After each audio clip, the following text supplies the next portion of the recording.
To learn about the off-grid lifestyle and to be inspired to live your dreams, click subscribe so you don't miss anything. Hit the bell notification. I wish I could explain how rewarding it is to live on this piece of property off-grid and doing everything manually. I just watched a video today. This guy was cleaning up his property, had a tractor. I mean, I really enjoyed the video and I am not criticizing him.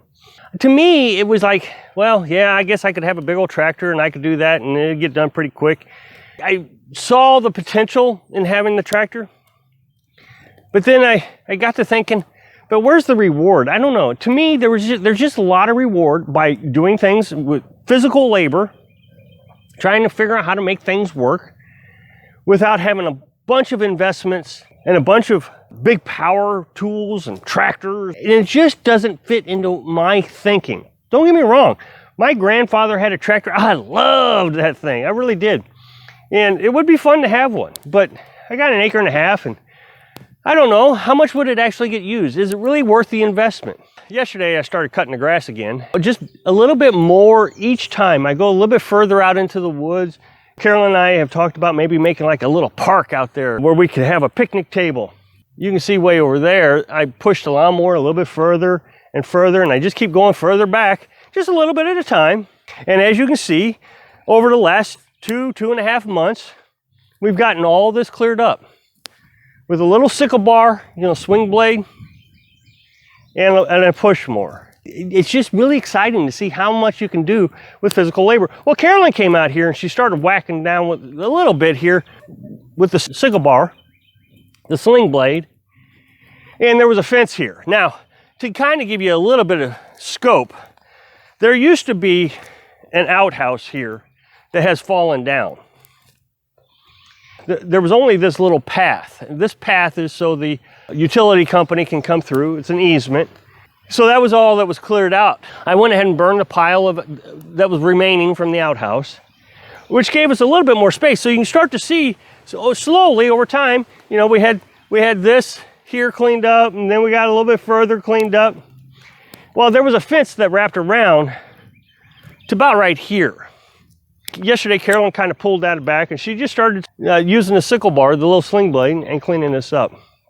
And before you knew it, I mean, there was a visible property there. It started raining last night, so we didn't work on it anymore. Well, this morning I got up and it was sunny, beautiful, a little muggy actually.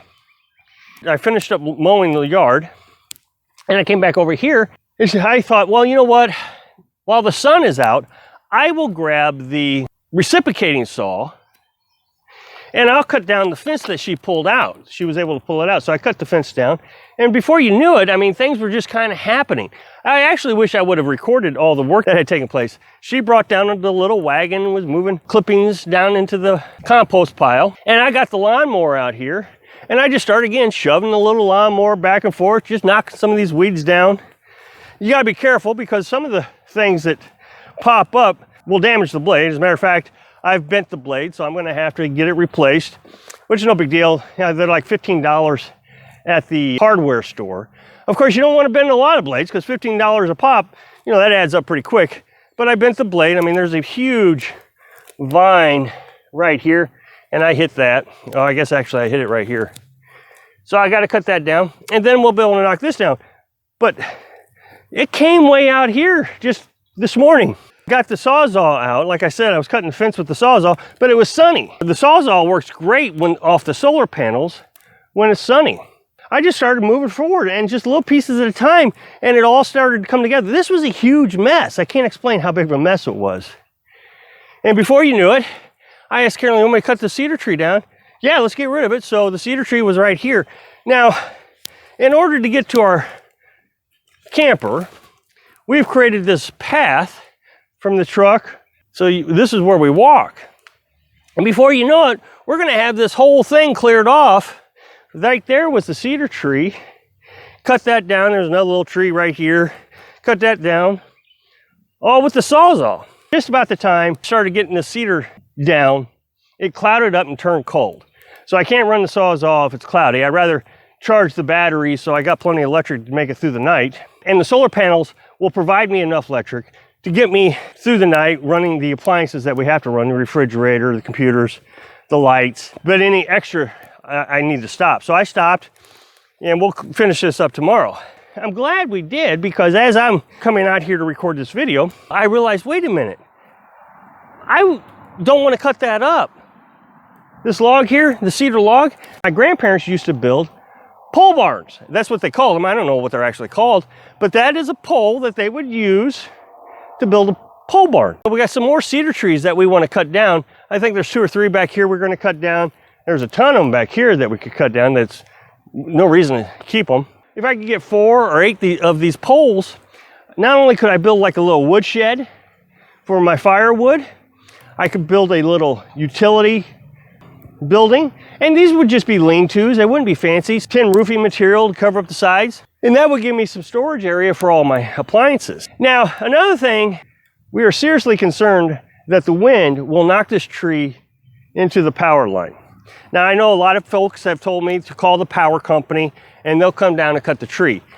And I've done that in the past. I explained this in a different video, that I've called the power company before, and they just were not that interested in doing it. After about 6 months of me fighting with them, they finally came out and they just knocked down some limbs. I ended up having to pay the guy that they sent out to bring the rest of the tree down to a level where I could cut it down myself, and they didn't take the brush with them. So it was a bigger hassle than it was worth.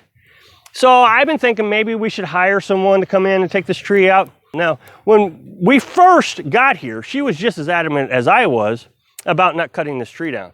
It's just too big of a risk. Well, now we're both kind of thinking, wait a minute, this isn't that hard. What we're thinking is now that we're getting all this cleaned up, what we can do is take a rope and run it over to the other side of this bush area here. And when we come over here, then we could hook a come-along, which aren't that expensive. You can get like a 2-ton or a 1-ton come-along, pretty cheap, you know, maybe under 50 bucks. And I would use that for everything. A little come-along, I could pull logs and everything. And we could tie it up to one of these trees over here.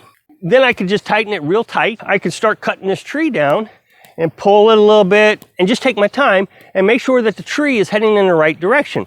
Right now, the natural lean of the tree is kind of leaning towards the tiny house, and more specifically, the well. You can see that the tree right next to it has fallen, and that's what took out the concrete on the well.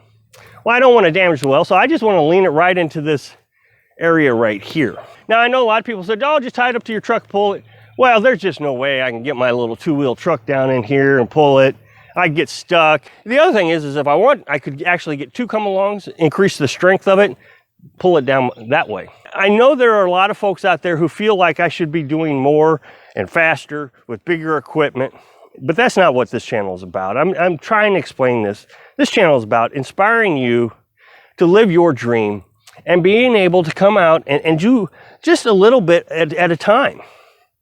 If you can't afford a chainsaw, for example, then get a reciprocating saw. I've proven that you can do a lot of work with a reciprocating saw. As a matter of fact, everything we've done here, we've done with a push mower, a reciprocating saw, and a swing blade, and a little wagon. And that's all we've used to clean up this property. I recognize that there are a lot of folks who think that I am lazy.